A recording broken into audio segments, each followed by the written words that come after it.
안녕하세요. 삭간 뉴스입니다. 2024년 12월 24일 금요일 주요 뉴스를 전해드리겠습니다. 국내 뉴스, 국정감사 시작 제22대 국회의 첫 국정감사가 오늘 시작되었습니다. 이번 국감은 다음 달 1일까지 26일간 17개 상임위원회에서 802개 피감기관을 대상으로 진행됩니다. 국정감사는 정부와 국회의 역할을 균형 있게 조정하는 중요한 자리입니다.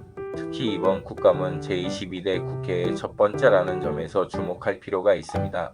국민들은 이번 기회를 통해 정치권이 진정성 있게 정책을 점검하고 실질적인 개선안을 제시하기를 기대하고 있습니다.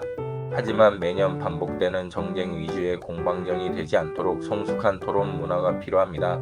김대남 감사 사태, 한동훈 국민의힘 대표에 대한 공격 사주 의혹이 제기된 김대남 전 대통령실 행정관이 SGI 서울고증 상임감사위원직을 사퇴했습니다.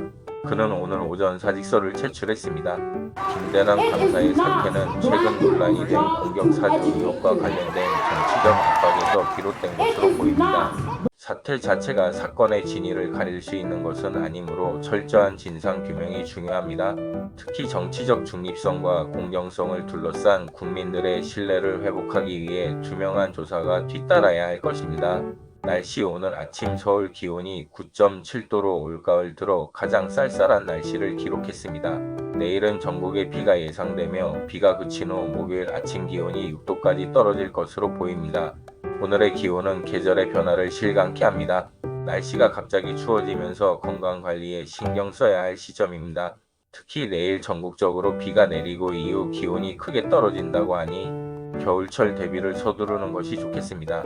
이런 계절적 변화는 에너지 사용량과 생활 패턴에도 영향을 미칠 수 있으므로 개인과 사회 모두 효율적인 대책을 준비해야 합니다. 국제뉴스 이스라엘-하마스 전쟁 1년 이스라엘과 무장단체 하마스 간의 가자 전쟁이 발발한 지 1년이 되었습니다. 갈등이 심화되는 가운데 이스라엘 남부에서 총격 사건이 발생해 경찰과 민병이 숨지고 0명이 다쳤습니다. 이스라엘과 하마스의 갈등은 단순한 지역 분쟁을 넘어 국제사회에 커다란 파장을 미치고 있습니다. 1년이 지난 지금도 평화의 가능성이 요원한 것은 정치적 외교적 노력이 부족했음을 보여줍니다. 인도적 지원과 중재가 더욱 활발히 이루어져야 하며 국제사회는 이 문제를 방관하지 않고 책임 있는 역할을 다해야 합니다. 오늘 뉴스 전반에서는 정치적 책임성과 변화의 필요성이 크게 느껴집니다.